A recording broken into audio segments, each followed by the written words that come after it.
Charlie mentioned, Charlie and I used to tangle for years on all kinds of issues. I wanted to salute him for putting this together. A great group of folks here who are obviously all committed and interested in the quality of education we have in our state.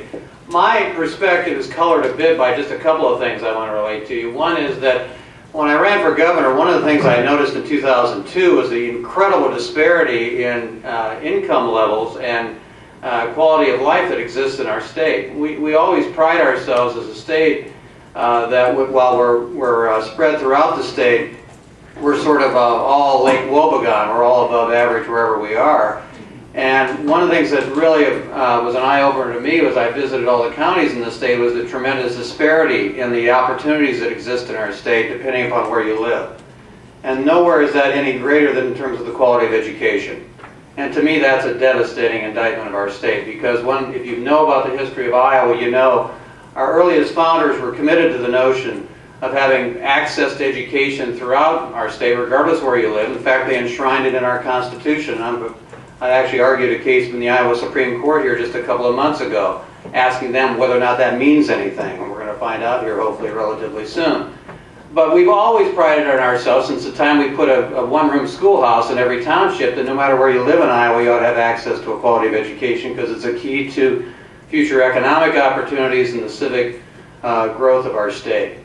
The other thing that I bring to this discussion is that I've got a son, Eileen and I have a son who's a University of Michigan grad who decided that he wanted to come back and be a teacher, and he's now studying to be a teacher. He's going to be an ESL teacher.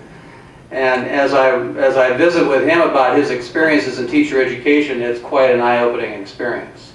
So that's certainly something I bring to this. And lastly, my wife mentors one of those 4-year-olds that Linda talked about who can't read. And there's lots of them.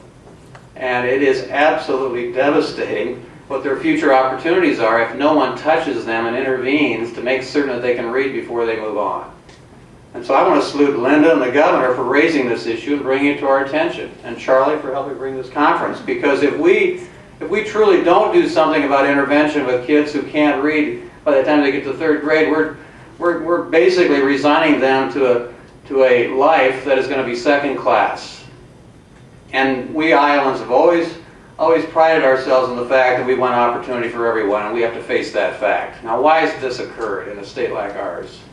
A relatively small state, a state where we all get along, where we're all nice to each other, where we all care about each other. How has this occurred? I would argue that it's a conspiracy between the educational establishment and the business community.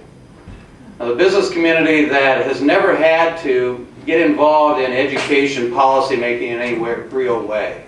Because they could always, they had the luxury because our system produced generally high-achieving people, and because of that they had the luxury of never having to spend their resources, their political capital, on educational issues. Instead they could design and devote all those resources to things they cared about, like tax breaks and economic incentives and issues like that that directly impacted them.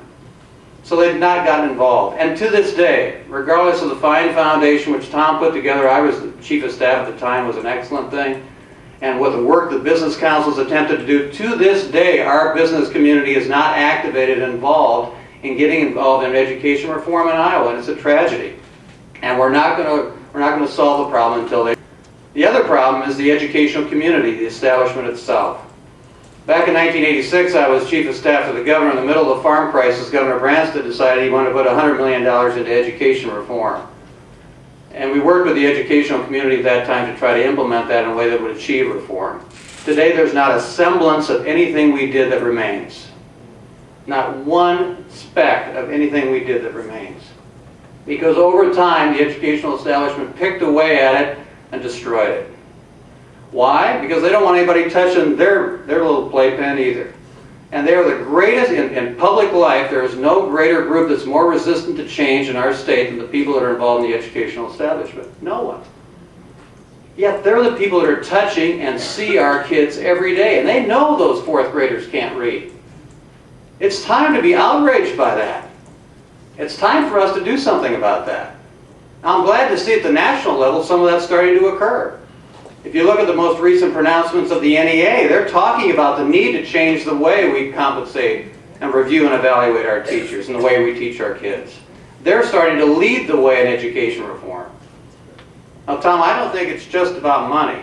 I think it's about money and reform, because we also have to change the way we do things. I do think it's about money. I don't think you achieve reform without money.